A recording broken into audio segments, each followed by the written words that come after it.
soir. Merci d'être là. Merci d'être dans ce programme. Nous savons déjà bien en quoi est-ce que ça consiste. Prions le Seigneur. Merci pour ce temps. Merci pour ce moment que tu nous accordes. Viens nous accompagner au nom de Jésus. Amen. Nous allons avoir quelques minutes ensemble. Nous allons aller très rapidement. Nous sommes là pour l'édification du corps de Christ. Nous sommes là pour fortifier les frères et sœurs, à prendre courage. Et aujourd'hui, nous parlons du vrai et du faux. Le vrai et du faux. Le vrai et du faux. C'est le sujet que nous entamons aujourd'hui. Beaucoup de personnes ont du mal déjà à accepter Christ. Et beaucoup de personnes, lorsque tu viens avec le nom du Seigneur auprès d'eux, ils voient déjà du faux. Beaucoup de personnes sur la toile, lorsqu'ils écoutent quelqu'un parler de Dieu, pensent tout de suite à l'escroquerie, au fait d'estorquer, au fait de brouiller les esprits des gens. Mais aujourd'hui, nous ne tentons pas de changer l'idée, la pensée des hommes. Nous voulons simplement partager une pensée. Car la Bible déclare, « Mes brebis entendent ma voix et me suivent. » Celui-là qui entend la voix du Seigneur saura que là c'est le Seigneur qui parle. Celui-là aussi qui est attaché au Seigneur saura que là il ne s'agit pas de Dieu. Le vrai du faux. Est-il possible aujourd'hui de distinguer ce qui est vrai de ce qui est faux? Tout ceci, c'est une question qui est posée. Alors qu'un homme se lève pour annoncer la parole de Dieu, lorsqu'il se présente avec une Bible, quel est le reflet qui est dégagé? Quelle est l'image qui est présentée? Le faux ou le vrai? Parlons-en. Aujourd'hui, une notion doit être dégagée. L'ivraie de l'engrais. Moi, ma parole me dit qu'il faut enlever l'ivraie pour laisser pousser le vrai fruit. Mais à quel moment? Aujourd'hui, la question à se poser. Doit-on fermer la bouche parce que la toile est remplie de faux hommes de Dieu? Aujourd'hui, devons-nous cesser de parler de Dieu parce que le faux a tellement rempli la terre? Si tel est le cas, disons simplement que le diable a pris tout le terrain. Pourquoi continuer à prier si c'est le cas? Si tout homme cherche une divinité, si tout homme cherche Dieu, c'est qu'en lui, il y a un fond de vérité. Il y a un fond qui lui dit que le vrai existe encore, malgré l'existence du faux. Aujourd'hui, je me pose la question de savoir, à qui dois-je donner mon crédit? À qui dois-je donner toute ma force et ma confiance? Est-ce au vrai ou est-ce au faux? Le vrai du faux, qu'est-ce que c'est? Le vrai du faux, c'est ce que Proverbe chapitre 16 va nous dire. Lisons ensemble. Proverbe chapitre 16, verset 25. Version le semeur, on dira, « Bien des hommes pensent être sur le bon chemin, et pourtant ils se trouvent sur une voie qui finalement les mène à la mort. » Bien sûr, beaucoup de gens se trompent. Est-ce qu'il revient à l'homme de conduire ses pas? Il se trompe. Le vrai du faux, c'est aussi celui-là qui pense faire bien, mais pourtant il fait mal. Le vrai du faux, c'est dire que le mal a tellement rempli la terre qu'on n'a plus besoin de parler du vrai. Le vrai du faux, c'est celui-là qui laisse passer la parole de Dieu au motif que le faux a tellement pris du terrain. La question est de savoir, vas-tu rater ton bonheur parce que quelqu'un aurait dit quelque chose de mal contre toi?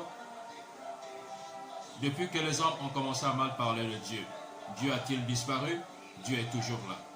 L'un des plus grands livres, les livres les plus historiques de la terre, reste la Bible. La question est de savoir, si c'était le faux qui dominait, pourquoi ne pas éradiquer le faux directement? Pourquoi, si la Bible était fausse, pourquoi ne pas l'endiguer directement? Mais aujourd'hui, la présence de la Bible, malgré toutes ces années qui passent, les livres que j'ai étudiés quand j'étais jeune, et aujourd'hui je ne les retrouve pas, mais la Bible que j'ai vue quand j'étais jeune, je la retrouve encore aujourd'hui. Le vrai du faux. C'est quoi le faux? Pour moi, aujourd'hui, je pourrais dire que le faux, c'est une vérité mise hors contexte. Lorsque le diable s'approche de Jésus, il dira, il est écrit à ton sujet que si tu sautes, les anges viendront te rattraper. Cette parole est-elle fausse? Non. Il est bien écrit dans le livre des Proverbes, des Psaumes, ce qui a été dit par le diable. Il a connaissance de la parole. Aujourd'hui, le vrai du faux. Qui devons-nous blâmer? Celui qui dit le faux ou celui qui reçoit le faux? La Bible dira, le peuple périt faute de connaissance. La Bible ne dira pas, c'est parce qu'on nous aura dit du faux. Parlons-en. Aujourd'hui, si l'homme avait la connaissance, il comprendrait simplement que le diable est appelé menteur. Le diable est appelé le séducteur. Parlons-en, la séduction, c'est partir d'un principe vrai pour qu'on aille vers le faux. Voilà pourquoi, pour distinguer le vrai du faux, nous voulons déjà commencer à dire que le faux, c'est peut-être défini comme un vrai qui est mis hors contexte. La preuve, lorsque le diable dit à Jésus, c'est une parole vraie, mais qui dans son contexte est faux. Le faux, c'est ce que le serpent dira à Ève, que non, si tu manges, tes yeux s'ouvriront. Mais bel et bien, lorsqu'ils ont mangé, les yeux se sont ouverts. Mais le contexte fait que l'histoire soit fausse. Le vrai du faux, c'est lorsqu'on nous dit que tous ces hommes de Dieu mentent et qu'il n'y a plus matière à suivre ces hommes de Dieu, vaut mieux vivre sa vie. Le vrai du faux, c'est marcher vers les ténèbres alors que la lumière passe juste à côté de nous. Le vrai du faux, c'est se dire que tout est miné, il n'y a plus matière à rattraper quoi que ce soit.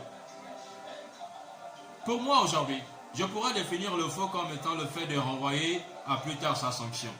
Pourquoi? Parce que la plupart du temps, des personnes qui utilisent le faux, c'est simplement parce qu'ils veulent profiter d'un plaisir immédiat. Aujourd'hui, j'ai commis une bêtise, papa vient et demande qui a fait cela. Pour ne pas être sanctionné tout de suite, je vais utiliser le faux. Le faux me permettra de sauver ma vie aujourd'hui, mais plus tard, papa découvrira qui a réellement fait cette faute. Devant Dieu, tout le monde n'aura plus la possibilité de mentir. Tout le monde n'aura plus la possibilité de faire du faux, car ce sera l'heure de la sanction. Le faux, c'est renvoyer à demain ma sanction d'aujourd'hui. C'est-à-dire que lorsque j'utilise le faux, c'est pas que je sauve ma vie, mais je la mets en péril pour la suite. Celui qui veut te mentir forcément, ou encore te séduire, passera par quelque chose de vrai pour utiliser le faux. Regardons-en, parlons-en. Le faux n'existe pas parce qu'il n'y a plus de mal, c'est parce qu'il y a le bien que le faux existe. C'est parce qu'il y a le vrai qu'on reconnaît le faux.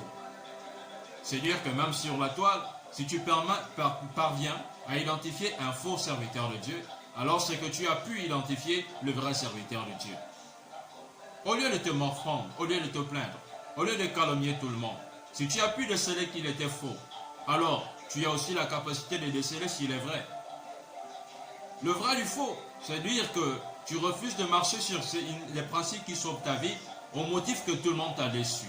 Les hommes de Dieu vous déçoivent parce qu'ils mentent, parce qu'ils escroquent, parce qu'ils demandent les dîmes et les offrandes. Mais vous qui faites bien, où êtes-vous pour changer ça? Au lieu de jeter la faute sur l'autre, la Bible dit « Le peuple périt parce qu'il lui manque la connaissance ». Alors si tu trouves que l'autre fait mal, où es-tu pour faire bien? Si tu trouves que l'autre dit mal, où es-tu pour dire bien? Le vrai du faux, c'est mettre ce qu'il faut à la place qu'il faut. Le vrai du faux, c'est la présentation d'un délice primaire ou immédiat. La plupart du temps, ceux qui aiment le faux, ce sont ceux-là qui cherchent des plaisirs rapides. Je ne veux pas travailler longtemps, alors je cherche une facilité.